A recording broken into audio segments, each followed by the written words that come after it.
ሰላም ውድና የተከበራችሁ ኤልሲ ቤተሰቦቼ እንዴት ናችሁ? ደህና ናችሁ? እኔ ደህና ነኝ፣ እግዚአብሔር ይመስገን። ሁሉ ሰላም፣ ሁሉ መልካም። እኔ ጋር ሁሉ ሰላም፣ ሁሉ መልካም ነው። ላይክ፣ ሼር፣ ሰብስክራይብ እያደረጋችሁ ቤተሰቡ ላይ በአዲስ መረጃ በአዲስ ቪዲዮ መጥቼላችኋለሁ።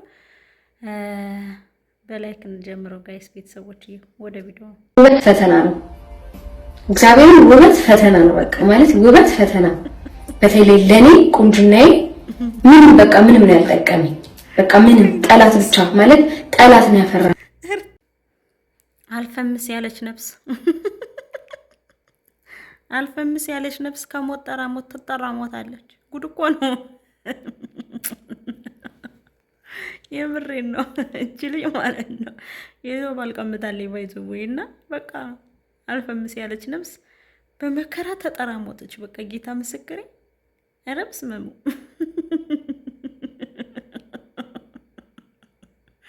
አልፈምስ ያለች ነፍስ እንግዲህ ስትጠራሞት ልክ እንደ ኤልሳ እንግዲህ ምንም እየለቃቀመች እያመጣች እዚህ ጋር ትፈነጭብናለች። ጋይስ ተውና እንዴ! እኛስ ምን እንበል? የኔ መሰለ ፊትና የኔ መሰለ ውበት ይዘን እንዴ! ተይና ማነሽ ተይን እንጂ እንኖርበት። ምን እየሆንሽ ነው? እኛለን እንጂ የመዳም ኩሽና ታቀፈን እንድቻ ወንበር ጋር ተጣብቀን ልብስ እንኳን ለመቀየር ጊዜ ያጣን።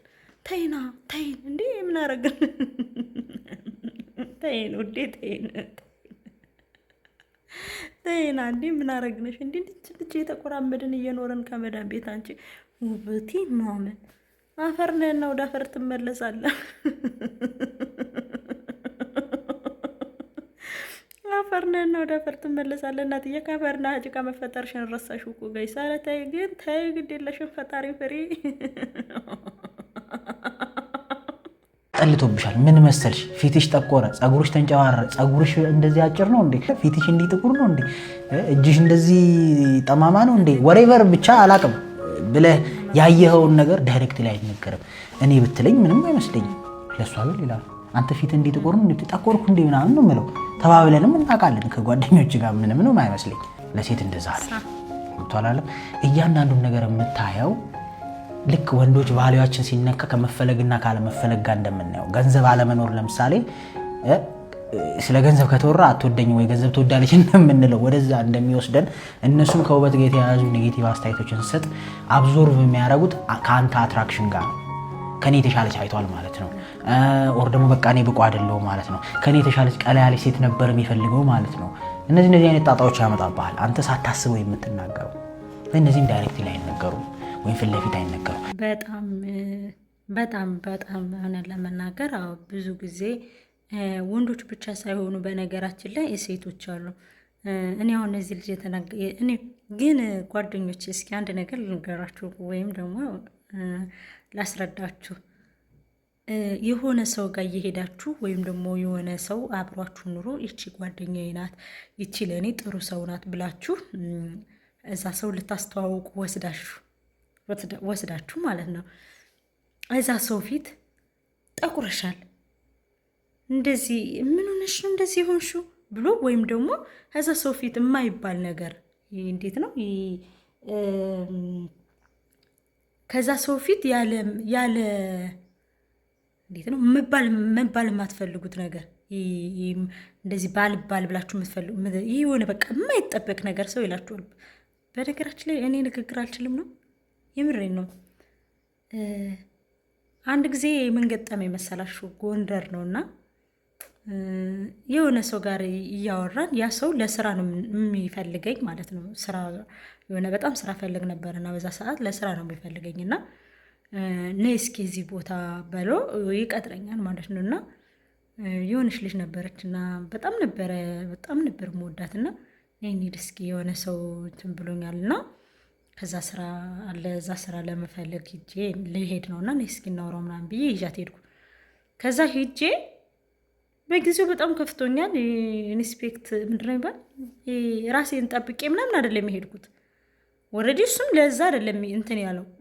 ልክ ሲሄድ አምሮበታል ሰውየው ዘንጧል ምናምንና ልክ እሷ ደግሞ ሱሪ ለብሳለች ቄቅ ብላለች አምሮባታል። አጋጣሚ ነው የለበሰችው። አጋጣሚ ነው ልክ ከዛ ስንደርስ እኔ ምንሽ ጓደኛዬ ግን እንደዚህ አይነት ሰው ቀጥረሽ እንደዚህ ለብሰሽ ትመጫለሽ ምናምን ከሆነ ያልኩት እንደ ልክ እንደዚህ ማለት ነው። እኔ እኮ ለሌላ ነገር አይደለም የሄድኩት። የኔና ስራ ፈልጌ ነው የመጣሁት። ሆነሽ ነው ብዬ ክቡ ብዬ ደንግጬ ጥያት ነው ሄድኩ ማለት ነው። አፍሬ ጥያት ሄድኩ ማለት ነው። በጣም ደንግጬ መሾኩኜ ማለት ነው። ከዛ በቃ ደውሎ ልጁ እንደ አንቺን እኮ ነው የጠራሁሽ፣ ማላውቀው ሰው ጥለሽ ቤት ሄጃለሽ እንዲህ ምናምን አለኝ ማለት ነው። አይ እኔ የመጣሁት ለስራ ነው፣ አልገባኝም ምን ለማለት ፈልጋ እንደሆን ምናምን ብዬ በጣም ተናድጄ ሄድኩኝ። እግዚአብሔር ይስጠው እሱም በዚህ ቀኔና መጀመር ትችያለሽ አለኝ።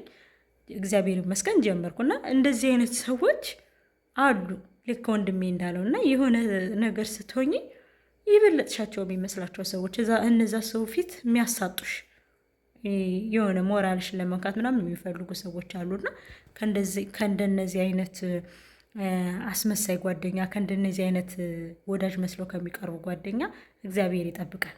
ቀላል እመካለሁ። ሰው መኪና ያለውን ቤት ያለውን በጣም ብዙ ንብረት ያለውን አባቱን እያየ ደረቱን ነፍቶ ከሄደና ምንም እንደማይገጥመው እርግጠኛ ከሆነ እንዴት ነው እኔ ሰማይና ምድርን የፈጠረ ዓለማትን ሁሉ በእጆቹ የሰራ ሁሉ በእጁ ሁሉ በደጁ የሆነለትን ጌታ ይዤም አልመካ? ደረቴን ነፍቼ ነው አለዛው። እውነት ነው።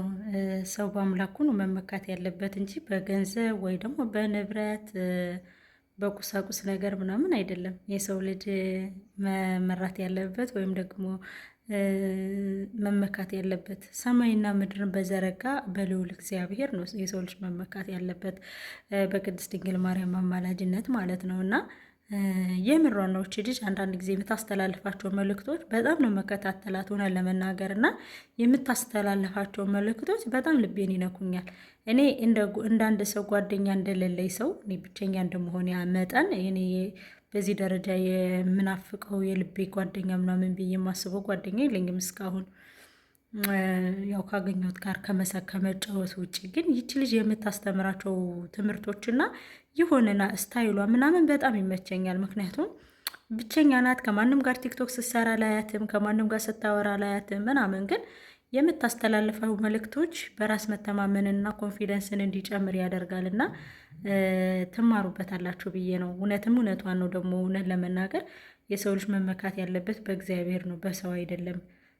በረሃውን፣ ሸለቆውን፣ ተራራውን፣ ባህሩን፣ ጥይቱን ያሳለፈ ልዑል እግዚአብሔር አሁን ላለንበት እዚህ ደረጃ ላደረሰ ለልዑል እግዚአብሔር ለወደፊቱ ደግሞ ምን እንደሚያደርስልን አናውቅም። እግዚአብሔር ነው ሁሉንም ነገር የሚያደርገውና አንዳንድ ጊዜ የምታስተላልፋቸው መልእክቶች በጣም ደስ ይሉኛል እና ከተማራችሁበት ብዬ ነው። የምር ተማሩበታላችሁ። አንዳንድ ጊዜ ማስተዋል የሚባል ነገር አለ፣ እንድናስተውል ይረዳናል። የምር ማስተማሩ ለእሷ የከፈለው መስዋዕትነት ምናምን በጣም ደስ የሚል ጥሩነቱን ጥሩ ሰው መሆኑን ያሳያል። ግን አሁን አምጥቶ እንደዚህ አትሁኝ እኔ ምንድነው ከተጣላዋቸው ሰዎች ጋር እንዴት ትሆኛለሽ እንደዚህ የሆነ ነገር አዘጋጅቷል ወይ? ለራሱም እንኳን አላዘጋጀም እንኳን ለሷ። ይሄ ነው እንጂ የጥያቄ አመጣጥ የጥያቄ አካሄድ አይደለም። ከዛ የወረደበትንም ነገር አይደለም። ነገራችን ላይ ይህን መልእክት አዚዛ ያስተላለፈችልን መልእክት ኢትዮጵያ ውስጥ ለሚኖሩ ተማሪዎችና ኢትዮጵያ ውስጥ ሆነው በፌስቡክም ሆነ እንደዚህ በቤተሰብም ሆነ ዲያስፖራ ለሚጀናጀኑ ሰዎች ነው። ወይም ደግሞ ዲያስፖራ ገብተው ኢሮፕ የሚሄዱ ሰዎች ለነዛ ነው መልእክቱ። እንደገባኝም ደግሞ እንደማውቀው ማለት ነው። ምክንያቱም በአሁኑ ሰዓት ላይ ኢትዮጵያ ውስጥ ሁሉም መሰደድ ይፈልጋል። ኦፍኮርስ መሰደድ ይፈልጋል። በዛ ላይ ደግሞ ዲያስፖራዎች በጣም ባለጌ ሆነዋል። ምክንያቱም እያገቡ እየወሰዱ ከዛ በአእምሮ ላይ መጫወት በአእምሮ ላይ በጣም በሚያስጠላ ነገር እያደረጉ ነው። ምክንያቱም እዛ ኢትዮጵያ ውስጥ ሆነው በሚጀናጀኑበት ሰዓት ወይም ደግሞ ኢትዮጵያ ውስጥ ሆነው በሚያወሩበት ሰዓት እቺ ትበቃሻለሽ፣ እችን እንቺ እችን ለሻይ ለትምህርት ለምን እያሉ 20 ብርም 30 ብርም ይልኩላቸዋል። ያቺ 20 ብር 30 ብር ኢሮፕ ላለ ሰው ምንም ናት። ገባችሁ? ኢትዮጵያ ግን ስትሄድ ሞቅ ስለምትል ይህን ያክል ብር እየላኩልሽ ይህን ያክል እንደዚህ እንትን እያልኩልሽ እያሉ ስናስተምርሽ ቆይቼ ቀለብሽን ችዬ ቆይቼ ምናምን እያሉ ልክ ኢትዮጵያ መጥተው አግብተው በቤተሰብ አግብተው ከወሰዷቸው በኋላ እዛ ጋር ወስደው የቤት ሰራተኛ ለሚያደርጉ ነው። ገባችሁ? እኔ ከተጣላው ሰው ጋር አትዘነቂ፣ እዚህ ሰው ጋር አትገናኝ፣ እዚህ ሰው ጋር አታርጊ፣ እዚህ ጋር ሰው ምን አለ፣ እዚህ ጋር ምን ለምን ታወሪያለሽ፣ እዚህ ጋር እንደዚህ እያረጉ የቤት እስረኛ ለሚያደርጉ ወንዶች ነው። ቢኮዝ ኢትዮጵያ ውስጥ ሁናችሁ ሌላም ሀገር ሊሆን ይችላል አይታወቅም፣ ለምትጀናጀኑ ሰዎች መልእክት ነው። ከገባችሁ እኔ ነግሬያችኋለሁ ከዚህ በፊትም ቁም ነገርም ቀልድም ይዤበት የሚመጣ ዩቱብ ቻናሌ ነው። የምተነፍስበት ያገኘሁትን የፈለግኩትን የሰማሁትን የታየኝን የአንደበቴን የልቤን የማወራበት ዩቱብ ቻናል ነው ይሄ ቻናል ማለት ነው። እና አሁን ይዤላችሁ የመጣሁት ይሄ ዩቱብ ቻናል ግን ይሄ ቪዲዮ ግን ዩሮፕ ለምትጀናጀኑ ሰዎች እና ዩሮፕ ብርቅ ለሆነባችሁ ሰዎች ነው ይሄ መልእክቴ ማለት ነው። እና ዛሬ ላይ የእውነት ሰው የለም። ምክንያቱም መጽሐፍ ቅዱስ ራሱ ይናገራል፣ ዘመኑ አልቋል፣ የመተዛዘን ሳይሆን የመተራረድ ጊዜ ላይ ነው ያለ ነው። ስለዚህ አይደለም ባዳ ተዳር ይሆነናል፣ አይደለም 99 ሰው ህይወት ይሆነናል ብለን አምነን ሌላ ሀገር የምንሄድበት ህይወት ይቅርና ዛሬ ወንድሙን የሚያምንበት ጊዜ ላይ አይደለንም። ዛሬ ላይ ምንም የምንተዛዘንበት ጊዜ ላይ አይደለም። ደግ ብታደርጉ ለራሱ ደግነቱ አይደለም የዛ ሰው የሚታያችሁ። አንዲት ጥቁር ነጭ አልብሷችሁ ሁልጊዜ ነጭ አልብሷችሁ ያ ሰው ሁልጊዜ ነጭ አለብሳችኋል፣ ሁልጊዜ ነጭ አለብሳችኋል። እጃችሁ ላይ ጥላት ኑሮ ግን አጋጣሚ ያን ጥላት ጠብ ካለ ያ ነጭ ያለበሳችሁት ነገር ሞክ ብሎ ጥላቱ ነው የሚታየው። በቃ አሁን ላይ ሰው ክፉ ሆኗል የመጨረሻ ማለት ነው። እና ምን ልላችሁ ፈልጌ ነው፣ ውጭ ሀገር ለምትጀናጀኑ ሰዎች ምንም ካላችሁበት ህይወት ልክ ሲኦል ነው የምትሆኑት እዛ ጋር ስትሄዱ። ለምሳሌ አንድ የሆነ ነገር ልንገራችሁ። የኛ ጓደኛ ነበር፣ በጣም ቆንጆ ናት የኛ ጓደኛ፣ ሲሪየስ። እንዲሁም የሆነ ጊዜ ላይ ቪዲዮ ሰርቼባታለሁ ካወቃችሁ፣ የዛሬ 9 ወር 8 ወር አካባቢ ቪዲዮ ሰርቼበታለሁ። ያቺ የኛ የሰፈር ልጅ አሁን ላይ እንደዚህ የኛ ሰፈር ልጅ የዛኔ የኛ ሰፈር ልጅ ብዬ አላወራውም፣ ምክንያቱም ፕራይቬት ስለነበረ። አሁን ግን ሁሉም ሰው እንትን እያለው ስለሆነ ብዬ ነው። እና የኛ ሰፈር ልጅ ናት፣ በጣም ቆንጆ ናት፣ በጣም ነው የምታምረው። እግዚአብሔር ሲሰራት ብሎ ሲሰራት ያደረች ልጅ ናት። እና ያገሯ ልጅ ነው እንትን አለች። በቃ በቤተሰብ መጣላት ባሉ። ከዛዛ እኛ እናት አለምዬ ሰፈሩ ሁሉ ይህማ እንደዚህ ብሎ እሷማ አሜሪካ እሷማ እንደዚህ ብላ እንደዚህ ብታይ ለአንድ 2 ወር የዛ ሰፈር ወጣት መከራችን አየን። እግዚአብሔርን ነው የምላችሁ። ስንወጣ ስንገባ እናንተ ቁሞ ቀሮች ምናምን እየተባለን ይኸው እሱ አሜሪካ ልታገባ ምናምን እየተባለን መከራችን ነው የምላችሁ፣ መከራችን። እግዚአብሔርን ነው የምላችሁ። በመጨረሻ ላይ ምን ቢፈጠር መልካም ነው? ወሰዳት፣ አግብቶ ወሰዳት ምናምን። እሷም ራሱ የዛኔ መሬት አይንካይ ነበረ ስትል የነበረው። መሬት አይንካይ፣ ጌታ ምስክሬ ነው የምላችሁ። ልክ ወሰደና ግን ከዛ መቤቴን ከዛ ወሰደና ምን ቢያደርግ ጥሩ ነው? ከሰው ጋር አያገናኛትም፣ በጭራሽ ሰው ጋር አያገናኛትም። 3 ነው 4 ልጅ እስክትወልድ ድረስ ከሰው ጋር አያገናኛትም። ወረቀት አላወጣላትም፣ ምን አላለላትም። በቃ ፌስቡክም አትጠቀምም። ጠሽ ስልክ በቃ ኢትዮጵያ በሉት እንዲያራ ኢትዮጵያ ዝንጥ ብላ ነበረ ስትኖር የነበረ ከኛ በላይ ሆና፣ ጌታ ምስክሬ። ጠሽ ስልክ ሰጣት። ፌስቡክም አትጠቀምም፣ ምንም አትጠቀምም። ኤሮፕ እንትን እንግሊዝ የሚኖርና ጀርመን የሚኖሩ ወንድሞች አሏት። እነሱ ሄደው ለምን እንደዚህ አታደርግም ሲሉት ሁሉ ነገር በሱ ስር ስለሆነ አይመለከታችሁም ነው የሚላቸው። በቃ አያገባችሁ፣ ምንም ነገር ነው ማድረግ የማይችሉት። ልክ 4ኛ ልጅ ከወለደችለት በኋላ 4ቱንም ልጆች ቀምቶ እሷን አሳብዶ ውጭ ላይ ጣላት። አንድም ቀን እንኳን ቤተሰብ ሳትሄድ ማለት ነው። ከዛን ጊዜ ከወጣች በኋላ ወጣች። ልክ ህዝቡ ምን ይላል? አይ እንዲህ ብለን ነበር፣ አይ አሁን ሄዳ ይወዛብ።